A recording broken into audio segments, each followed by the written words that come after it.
सबसे पहले छोटी छोटी कुछ बातें हम बताएंगे।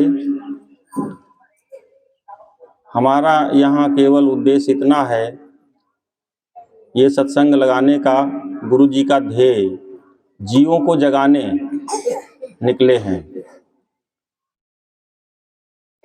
उसमें मेरी छोटी सी सेवा के लिए मुझे जो है आदेशित किया है, तो मैं गाजियाबाद से केवल ये बताने की कोशिश करने आया हूँ कि आप लोग थोड़ा सा ध्यान देंगे तो बात को समझ जाएंगे और ये जन्म जो है सफल हो जाएगा। हमारे सद्गुरुदेव जो है, जो हमारी दाहिनी ओर और मंच पर मध्य में बैठे हुए हैं, पूर्ण सत्पुरुष हैं और अनामी धाम में सदा निवास करते हैं। अब आप लोगों को मैं ये बताना चाहता हूँ कि ये अमोलक शरीर, मानव शरीर जो हमें परमात्मा ने बड़ी दया करके, पता नहीं कितने जो है खरबों कल्प बीत गए, हमें जो है निकृष्ट योनियों से होते हुए और अंत में हमें ये मनुष्य शरीर मिला है। और इस मनुष्य शरीर में जितने जन्म हम पहले ले चुके हैं, चाहे वो निकृष्ट योनियों के हों और चाहे नरकों के हों, चाहे स्वर्गों के हों। कई बार हम नरक गए हैं, कई बार स्वर्ग गए हैं, कई बार हम राजा बने हैं, कई बार हम रंक बने हैं, कई बार हम भिखारी बने हैं। वो सारे रिकॉर्ड यहाँ हमारे सूक्ष्म शरीर में अभी तक विद्यमान हैं। इनको हटाने की क्षमता तीन लोकों में किसी के पास नहीं है। ये यहाँ जो हमने आपको संदेश दे करके बुलाया है, गुरु जी के आदेश पर, यही बताने के लिए बुलाया है कि आप लोग यदि हमारी बात समझ करके थोड़ा सा चेत जाएंगे तो ये जो अमोलक मानव मंदिर आपको अनुदान में परमात्मा के द्वारा दिया गया है, तो इससे आपका कल्याण हो जाएगा, उद्धार हो जाएगा। मनुष्य मंदिर में बैठ करके आप वो जो पुराना रिकॉर्ड है जन्म जन्मांतर का, और ये कभी खत्म ना होने वाला, इसको हम आपको थोड़ा समझा देते हैं कैसे खत्म नहीं होता है और कैसे खत्म होता है। खत्म ऐसे नहीं होता है कि अभी तक आपने जो है कथा, भागवत, नाटक, नौटंकी, ड्रामा ये सब देखा और सुना, और जिन गुरुओं से आपने अभी तक सुना है वो गुरु सब तीन लोक तक की बात, उनमें से कुछ तो अपने शरीर की बात नहीं जानते हैं, कुछ लोग तो अपने खेत खलिहान में उगी हुई फसल और पड़ोस में उगे हुए पेड़ पौधे की बात नहीं जानते हैं, और हम आप भी जो है कुछ कम नहीं हैं। अपने शरीर में क्या हो रहा है हमें कुछ पता नहीं। हम भोजन करते हैं, कैसे हजम होता है, कहाँ से लार आती है, कहाँ से पोषक पदार्थ पेट में आकर के जो हम स्थूल भोजन करते हैं उसे दग्ध करके, दहन करके, और उसे जो है अमृत में बदल करके खून, अस्थि, मज्जा सब जो है परिवर्तन करके हमें शक्ति देता है। हमें इस क्रिया के बारे में कुछ नहीं पता। वैज्ञानिक थोड़ा जानते भी हैं तो वो भी बहुत थोड़ी बात जानते हैं। वैज्ञानिक डॉक्टर आपके शरीर को ठीक कर सकते हैं, वो भी एक सीमा तक। पंच भौतिक शरीर है, इसमें 5 तत्व हैं और कुछ सूक्ष्म पदार्थ हैं।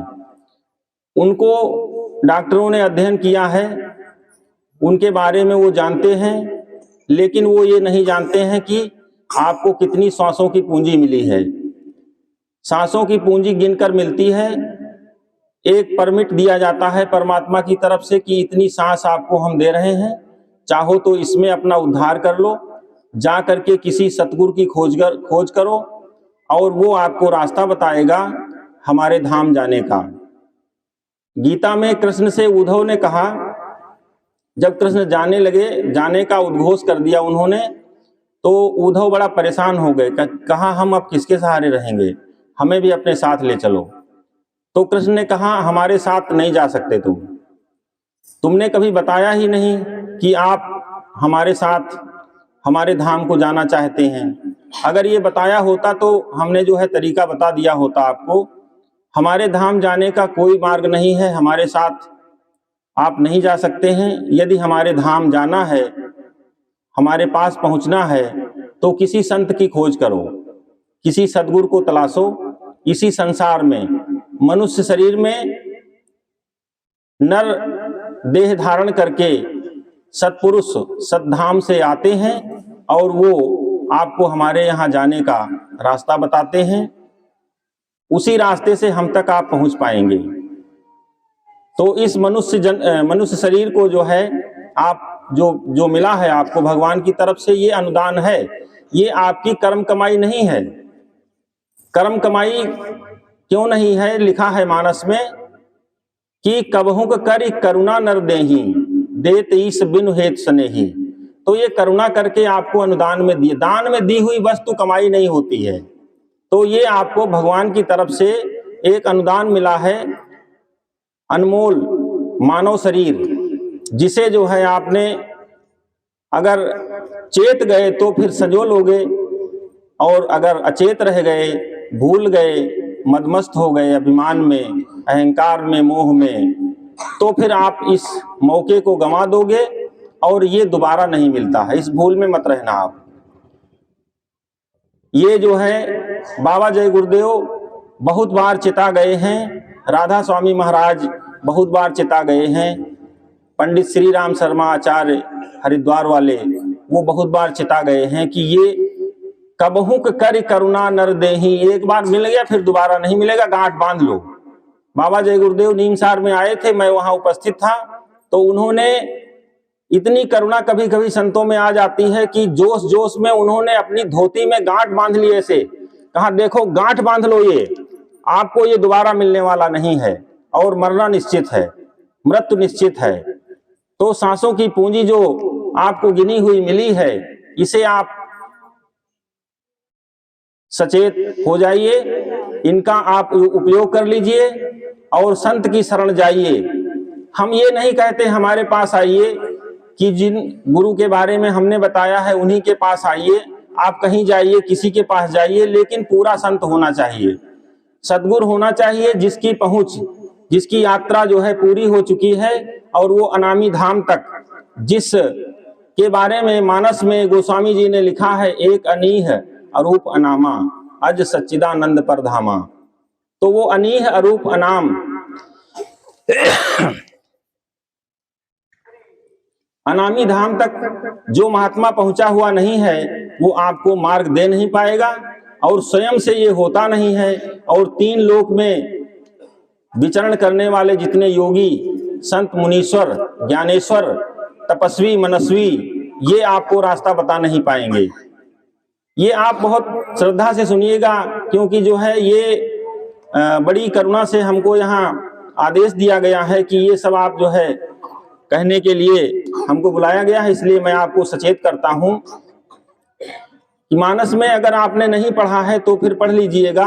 उत्तर कांड में दोहा नंबर 24 में लिखा हुआ है कि साधक सिद्ध विमुक्त उदासी, कवि कोविद कृतज्ञ सन्यासी, जोगी सूर सुतापस ज्ञानी, धर्म निरत पंडित विज्ञानी। इतने लोगों को परमात्मा नहीं मिलता है, आप उंगली पर गिन लीजिए। साधक, सिद्ध, विमुक्त, उदासी, कवि, कोविद, कृतज्ञ, सन्यासी, जोगी, सूर, सुतापस, ज्ञानी, धर्म निरत, पंडित, विज्ञानी। आगे चौपाई में है तरहि न भाव, तरहि न बिनु से मम स्वामी, राम नमामि नमामि नमामि। यहां से जाइए, मानस खोलिएगा, दोहा नंबर 24 पर पढ़िएगा और ये चौपाई वहां पर दोनों लिखी हुई हैं। इतने लोगों को परमात्मा मिलता ही नहीं है, फिर मिलता किसको है? ये सचेत किया है मानस में ही। राम भगत चिंतामणि सुंदर, बसई गरुण जाके उर अंतर, ताकह जग दुर्लभ कछु नाही। अब वो चिंतामणि मिलती कैसे है? सो मणि जदप प्रगट जग अहई, और बिना संत काहू नहीं लहई। बिना संत के वो नहीं मिलती है। राम भक्त जो चिंतामणि है, जिससे सारी चिंताओं से मुक्ति मिल जाती है, भवसागर पार हो जाता है, 3 लोकों का ताप खत्म हो जाता है, दैहिक दैविक भौतिक सारे ताप खत्म हो जाते हैं, सारे लोक पार हो जाते हैं, भव बंधन छूट जाते हैं, सब कुछ हम विमुक्त हो जाते हैं, मोह जनित संशय सारे दग्ध हो जाते हैं, संदेह सारे समाप्त हो जाते हैं। संदेह क्या? मानस में लिखा, मानस क्या है? मानस माने राम कथा। राम कथा के बारे में कह दिया गोस्वामी जी ने, राम कथा सुंदर कर तारी, संशय विहंग उड़ावन हारी। हम संदेह में मारे जाते हैं। राम कथा संशय रूपी पक्षियों को उड़ाने वाली है, खत्म करने वाली है। अब समझिए इस बात को, जो है हम संदेह में मारे जाते हैं, दुविधा में दोनों गए, माया मिली न राम। और कहानी सुनाने वाले, कथा सुनाने वाले, किस्से सुनाने वाले, अब जब ये तो बात ही खत्म हो गई, किस्से कहानी सुनाने वालों से तो काम कतई चलना ही नहीं है। जब आपको इतनी बातें बता दी हमने और मानस के द्वारा उदाहरण दे के बताई हैं, ऐसा भी नहीं है कि हमने कोई अपनी तरफ से रचना करके बता दिया है। सीधे सीधे आपको ये बताया गया कि साधक सिद्ध विमुक्त उदासी, कवि कोविद कृतज्ञ सन्यासी, जोगी सूर सुतापस ज्ञानी, धर्म निरत पंडित विज्ञानी। इतने लोगों को परमात्मा नहीं मिलता तो हम किस श्रेणी में हैं? अपने को जरा तौलो, अपने को नापो, अपने को देखो, आप हैं कहाँ, हम हैं कहाँ। हमें अपने ऊपर दृष्टि डालनी होगी, हमें अपने आप को पहचानना होगा, हमें खुद अपने को समझना होगा कि हम कर क्या रहे हैं। और एक बात आपको बड़े प्रेम से बता दूं, बड़े आदर से आपको समझा दूं, बड़े आदर से आपको निवेदन कर दूं कि इस मार्ग पर पसंगा नहीं चलता है। ये तराजू ऐसा है सत्य का, ये सत्य का वो तराजू है जहां पर जो है, जैसे आप अनाज तौलते हो, मिट्टी तौलते हो, भूसा तौलते हो, तो कहते हो भूसा जब तौला जाता है या धान की पुआल जब तौली जाती है तो कहते हो खरही लगी है, उठा ले जाओ, इतने की होगी 500 रुपए की। भूसा जब तौलते हो तो डलिया या झउआ से नापते हो, और उसके बाद जब जो है अनाज तौलते हो तो फिर तराजू का नंबर आ जाता, फिर ऐसे नहीं कह देते उठा ले जाओ, फिर उसमें तराजू लग जाता है। और उसके बाद जब सोना खरीदने जाते हो तो सोनार की दुकान पे सोना निर्वात तराजू में तौला जाता है, जहां मक्खी भी नहीं बैठती है, मक्खी ना बैठने पाए, हवा का झोंका भी उसे जो है ऐसा पसंगा ना कर दे। और उसके बाद जब मणिमाणिक खरीदने जाते हो, जौहर खरीदने जाते हो, मड़ियां खरीदने जाते हो, तो जो है वहां तो बहुत ही संवेदनशील तराजू लगाया जाता है। लेकिन ये जो सत्य मार्ग है, आपसे हाथ जोड़ करके प्रार्थना कर दें, निवेदन कर दें, आपसे बिल्कुल सत्य बात कहने आए हैं, हम सत्य सचेत करने आए हैं कि यहाँ समझौता नहीं चलता। इस मार्ग पर ऐसा तराजू लगा हुआ है कि आप सोचे थोड़ी सी गलती कर लें, इसमें से क्या हो जाए, इसमें क्या हो जाएगा। अरे ऐसा कौन करता है, अरे इस मार्ग पर ये कहाँ होता है, अरे सारी दुनिया ऐसे ही करती है, ऐसे ही हम ना करें तो फिर काम कैसे चले, फिर बेईमानी ना करें, मक्कारी ना करें तो फिर हमारे बच्चे क्या खाएंगे, क्या हम क्या खाएंगे, क्या हम जोड़ के जाएंगे अपनी संचतियों के लिए, संचति हमारी जो आएगी वो क्या खाएगी। हम घर मकान बना के नहीं जाएंगे, बेईमानी संजो के नहीं जाएंगे, तमाम धन इकट्ठा करके नहीं जाएंगे तो फिर हमारी पीढ़ियां क्या खाएंगी, क्या करेंगी। हम आपसे निवेदन करना चाहेंगे कि आप सचेत हो जाइए, इस मनुष्य मंदिर में अपने उद्धार का सामान इकट्ठा कर लीजिए। सांसों की पूंजी गिन करके मिली है, हो सकता है अगली बार हम आए तो पता नहीं कितनों से मुलाकात हो ना हो। पिछली बार जब हम आए थे उसके बाद हमको खबरें मिलती रही, हम गाजियाबाद में रहते हैं, खबरें मिलती रही हैं, न जाने कितने सकरन के लोग चले गए, न जाने कितने बरियारी के लोग चले गए, आसपास गांवों के चले गए। हमको फोन पर खबर मिल जाती है जब कोई यहाँ से उठ जाता है, बड़ा दर्द होता है, बड़ी याद आती है। लेकिन हम ये अपने मन में सोचे, फिर अपने भगवान गुरुदेव से प्रार्थना किए कि आप चलिए मेहनत करिए और इस मनुष्य जो जन्म जीवों को मिला है उसको चेताइए चल करके, तो हमारी प्रार्थना को स्वीकार करके, वो करुणा निधान है, वो दया निधान है, इसलिए वो धक्के खाने यहाँ आए हैं। आपको ये बताने आए हैं कि सत्य धाम का रास्ता खुला हुआ है, सत्यलोक का, अनामी धाम का रास्ता खुला हुआ है। आप इस मौके का जो है आप लाभ उठाइए और इस मनुष्य मंदिर में जीते जी आप मोक्ष को पाइए। तमाम चिंताओं से, दुविधाओं से और रोगों से और रोगों से आप छुट्टी पाइए और आराम करिए अपने धाम में जा करके। बिन संतोष न काम न साही, और काम अछत सुख सपने नाही। बार बार मानस से उदाहरण इसलिए लेता हूँ कि यहाँ पर तमाम रामायणी और मनस्वी बैठे हुए हैं। यहाँ तमाम माताएं बहनें भी जो बैठी हुई हैं वो सब रामायण को जानने वाली हैं, इसलिए हम सचेत रामायण से ज़्यादा जो है उदाहरण ले रहे हैं आपको बताने के लिए, ताकि आपको संदेह ना हो हमारी बात पर। लेकिन मुश्किल ये है कि जो है बहुत बार बताने के बावजूद भी हमें ध्यान नहीं आता है। हम सोए पड़े रहते हैं, हमारा जागरण नहीं हो पाता है, हमारी चेतना जो है अपने होश में नहीं आती है, बेहोशी में हम सब भूले पड़े रहते हैं। इस वजह से हमारा सारा जन्म और जन्मांतर ऐसे ही खर्च हो जाता है, मद में मस्ती में, बेहोशी में। और अब क्या क्या कहें, ज्यादा बहुत कहना ठीक नहीं है। थोड़ा समय हम आपसे बात करेंगे थोड़ी और। यहाँ सकरन में है, सकरन में। अगर आप में से कुछ लोग बाबा जय गुरुदेव के सत्संग में गए होंगे तो उन्होंने एक प्रार्थना, वो बाबा जी हमारे कहते थे, गुरु का ध्यान कर प्यारे, बिना इसके नहीं छूटना। अब थोड़ा सा विचार करिए जरा हमारे तरीके से। आपने तो हाथ जोड़ करके प्रार्थना वहां साथ में बाबा जी के कर ली और अपने घर में भी कर ली होगी, लेकिन इस बात पर ध्यान नहीं दिया बाबा जी कह क्या रहे हैं। गुरु का ध्यान कर प्यारे, बिना इसके नहीं छूटना।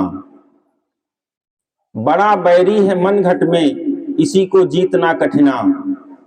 तो ये मन बड़ा बैरी है और गुरु का ध्यान कैसे करना है इतनी बात बता करके उसके बाद माता जी सत्संग करें, वो जो है महावाणी देंगी, और उसके बाद सत्संग जो है वो भगवान गुरुदेव देंगे। थोड़ा सा माताएं बहनें ये ध्यान करेंगी, और हमारे बंधुजन जो बैठे हुए हैं, हमारे बड़े भी बैठे हैं, इसमें छोटे भी बैठे हैं, आदरणीय भी बैठे हैं, और इस गांव के पूर्व प्रधान जी भी बैठे हैं। हम उनका बड़ा आदर करते हैं, सम्मान करते हैं। बड़ों को नमन करते हुए, छोटों को जो है प्रेम और स्नेह देते हुए हम ये बात केवल बताएंगे कि गुरु का ध्यान किया कैसे जाता है, और गुरु का ध्यान करने से प्राणी जो है भव बंधन से छूटता कैसे। केवल इतना संदेश सुना करके हम निवेदन करेंगे माता जी से कि वो आपको महावाणी सुनाएंगी, और उसके बाद सत्संग के लिए और सचेत कर देता हूँ। फिर अपनी बात और कहता हूँ, सत्संग में बैठे तो एक जो बहुत गुप्त बात है वो मैं बताता चलता हूँ, प्रार्थना करते हुए भगवान से कि जो संत होते हैं, परम संत होते हैं, अनामी धाम तक पहुंचे होते हैं, उनके रोम रोम से ऐसी दया की धारा निकलती है, दया की किरणें निकलती हैं, जिससे जीव के भव बंधन कटते हैं, जिससे जीव के जन्म जन्मांतर के संस्कार नष्ट होते हैं। इसलिए जो है यहाँ बड़े प्रेम से बैठिए और भगवान को सुनिए, परमात्मा को सुनिए। इस मानव शरीर में आपकी सेवा के लिए, आपके प्रेम के लिए, आपको जगाने के लिए, आपको अपने धाम ले जाने के लिए नर शरीर में परमात्मा आपके सामने उपस्थित हैं। अब भी आप अगर चूक गए तो फिर आपको जो कोई जगाने वाला नहीं रह जाएगा। फिर हमें वही बाबा जी की बात याद आती है, उन्होंने जो नीम सार में कहा था कि गांठ बांध लो बच्चा, ये मनुष्य शरीर दोबारा नहीं मिलेगा, इस मौके को खो मत देना, इस मौके को हर पल याद रखना, अपने ध्यान में बनाए रखना। तो ध्यान की बात को हम पूरी करते हुए अपनी वाणी को यहीं पर विश्राम देते हुए माता जी से निवेदन करेंगे। जैसे बाबा जी ने कहा, गुरु का ध्यान कर प्यारे, बिना इसके नहीं छूटना। तो ध्यान कैसे करना है, ये कह दिया कि अब आपने चदरा ओढ़ लिया या फिर एकांत में बैठ गए, बंद कमरे में बैठ गए और फिर गुरु की शकल का ध्यान करने लगे, उससे कुछ नहीं होगा। उससे आपका मन और भी जो है उद्वेलित होगा, एक से एक बढ़कर तमाम वासनाएं वहां आपका सामना करने के लिए खड़ी हो जाएंगी और उन वासनाओं को आप कभी पार नहीं कर पाओगे। गुरबिन भवनिधि तरय न कोई, जो बिरंच शंकर सम होई। तो ध्यान कैसे करना है, ध्यान ऐसे करना है कि गुरु का चलना, उठना, बोलना, प्रेम करना, आशीर्वाद देना, करुणा करना, दया करना, कृपा करना और आपको अपने धाम की ओर ले जाने के लिए जो है उत्प्रेरित करना। और बहुत सबसे बड़ी बात यह है कि ये सब तो आप अपने ध्यान में लाएंगे ही, चलते फिरते, उठते बैठते, खाते पीते और बाल बच्चों की सेवा करते हुए, खेती दुकान दफ्तर का काम करते हुए कुछ भी त्यागना नहीं है। आप खेती करिए, आप दुकान करिए, आप दफ्तर जाइए, आप बाल बच्चों की सेवा कीजिए, आप आए गए का सम्मान कीजिए, गाय गौ कुत्ता की रक्षा कीजिए, आप सब जीवों पर दया कीजिए और ये दया करते हुए गुरु के वचनों को ध्यान कीजिए। और गुरु जिस समय सत्संग दे रहे होते हैं उस समय सत्संग में जो धारा निकलती है उसका आप अनुभव कीजिए। अगर उसका आप अनुभव कर लिए तो फिर ये समझिए कि आपका उद्धार निश्चित हो जाएगा। आप अपने धाम जाने के लिए तैयारी कर लेंगे और एक पृष्ठभूमि तैयार हो जाएगी। जैसे जो है खेत में बीज डालने के पहले उस खेत की तैयारी की जाती है, तो वो तैयारी अगर हो गई, आपका मनस्पटल जो है सही हो गया, आपके मनोभाव सही हो गए, आप इस बात के लिए राजी हो गए। देखिए भव बंधन तो आपसे कटने वाले हैं नहीं, ये तो गुरु कृपा करते हैं तभी होता है।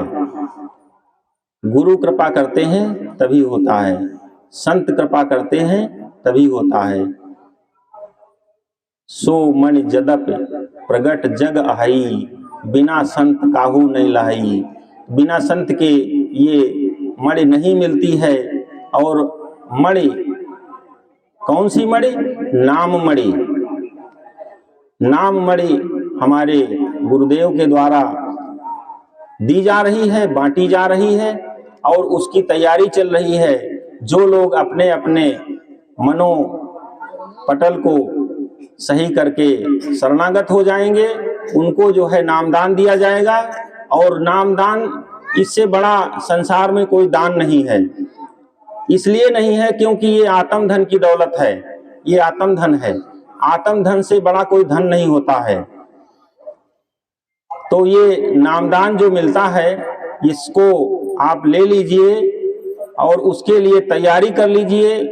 इसी प्रयास में हम लोग लगे हुए हैं कि सारे लोग इस बात को समझ लें, जाग जाएं और जो अमोलक धन, आत्म धन, नामदान, नाम धन वो जो मिल रहा है, तो इस मौके को आप अपने जो है भुनाइए और इसको ले लीजिए। और नामदान मिलते ही ये नीचे के सारे बंधन समाप्त हो जाते हैं, मनोरोग कट जाते हैं, संशय दग्ध हो जाते हैं, संशय समन हो जाता है। मानस में गोस्वामी जी ने कहा है, संशय समन मनोमल हरणी, राम कथा रविनंदिन वर्णी। रविनंदिन कहते हैं जमुना को, लेकिन यहाँ जो है समझने जैसी बात है, ये रवि शब्द इस्तेमाल किया गया है। रवि माने होता है सूरज। सूरज निकलते ही अंधेरा चला जाता है, आप बता नहीं पाते हैं कि कहाँ से आया था और कहाँ चला गया। ना उसका उद्भव बता सकते हैं, ना उसका जो है उत्कर्ष बता सकते हैं और ना उसका तिरोधान बता सकते हैं। अंधेरे की परिभाषा आपको पता नहीं, अंधेरा कहाँ से आया ये आपको पता नहीं, और सूरज उगने पर अंधेरा चला कहाँ गया ये आपको पता नहीं। ऐसे ही मनोरोग कहाँ से आए हैं और कितने हैं और कैसे ये समन हो जाएंगे ये आप कुछ नहीं जान पाएंगे। यदि भगवान की दया हो जाएगी, गुरुदेव की कृपा हो जाएगी, करुणा निधान इतने जो है दयालु हैं, यदि दया कर देंगे तो ये सारे भवबंधन छूट जाएंगे। तो हमारा आपसे निवेदन है कि इस मौके को आप अपने अर्जन में ले लीजिए, अपनी कमाई में शामिल कर लीजिए और यहाँ बिस्वा से महमूदाबाद रोड पर एक छोटा सा गांव है मोज कला, वहां पर गुरुदेव का आश्रम है छोटा सा। वहां पर हर महीने के दूसरे और चौथे रविवार को सत्संग होता है। तो वहां पहुंचिए, वहां पहुंच करके जो है नामदान लीजिए, नामदान ले करके अपने जन्म को धन्य कीजिए। धन्य जन्म जगती तलतासु, पितहि प्रमोद सुकृत सुनि जासु। ये जन्म आपका तभी धन्य होगा। धन्य जन्म जगती, जगती माने धरती, धन्य जन्म, उसका जन्म धन्य है इस धरती पर जिसके सुकृत अनंत काल तक सुने जाते हैं। और ये तभी सुने जाएंगे जब आप अपने भव बंधनों को काट करके और गुरुदेव के सहयोग से, गुरुदेव की करुणा का उपयोग करके, उनकी दया का सहारा लेकर के अपने धाम पहुंच जाएंगे।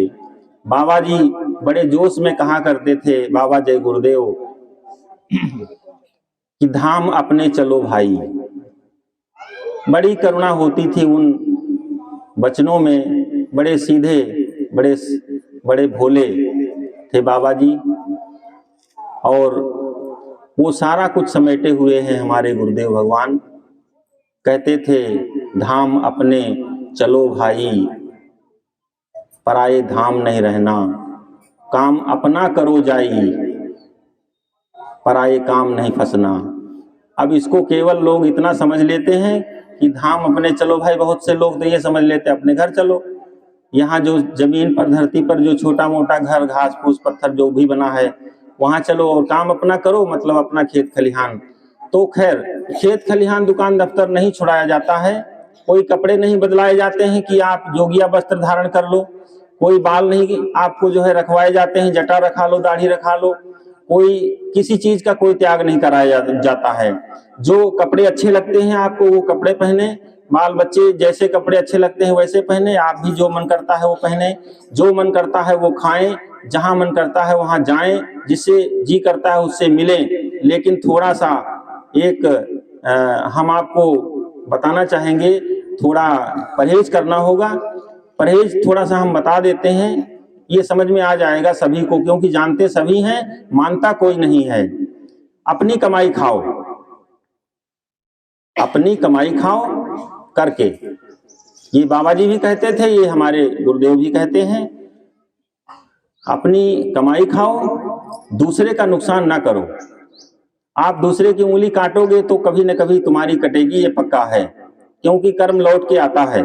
इस बात को कोई, कर्म के सिद्धांत को कोई आज तक खंडित नहीं कर पाया। और ये मानस में भी लिखा है, को न जग सुख दुख कर दाता, निज कृत कर्म भोग सब भ्राता।